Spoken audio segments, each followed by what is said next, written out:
Validi şahidi yalan. Akıtsan meranın bir vəsiyyət yolar.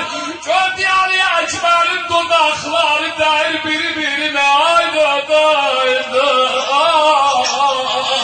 Ah, beni yetir xiyabə. Gözü yolda qananı var. Allah heç nələrin gözüm bana sarıdan koyma yolda. Anar, Ali Ekber'i getiriblər xiyamə. Xanımlar cəm oldular leylini gətirələr. Ali Ekber'lə işi bərabərlə.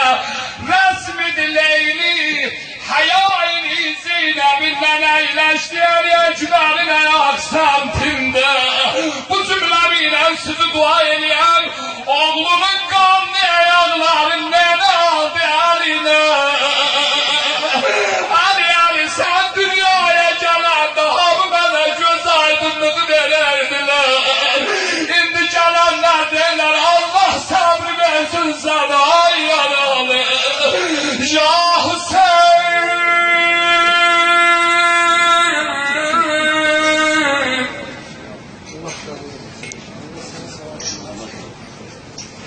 Ali sen gələndə dünyaya hamı göz aydınlığı verərdiler anova.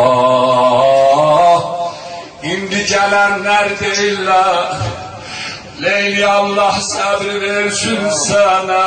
Oğul duman bürüyür dağları aman günüdür. Oğul duman bürüyür dağları aman günüdür.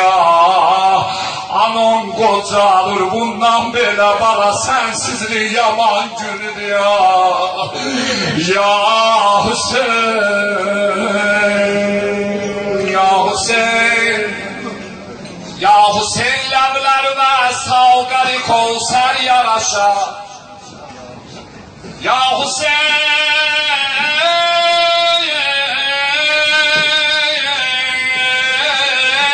ləblərimə salqarı kolsər yaraşa.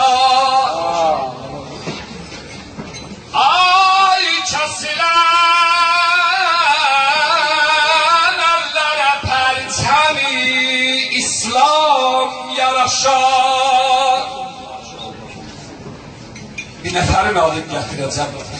O nəfərin eşqinə bir salavat deyəsən.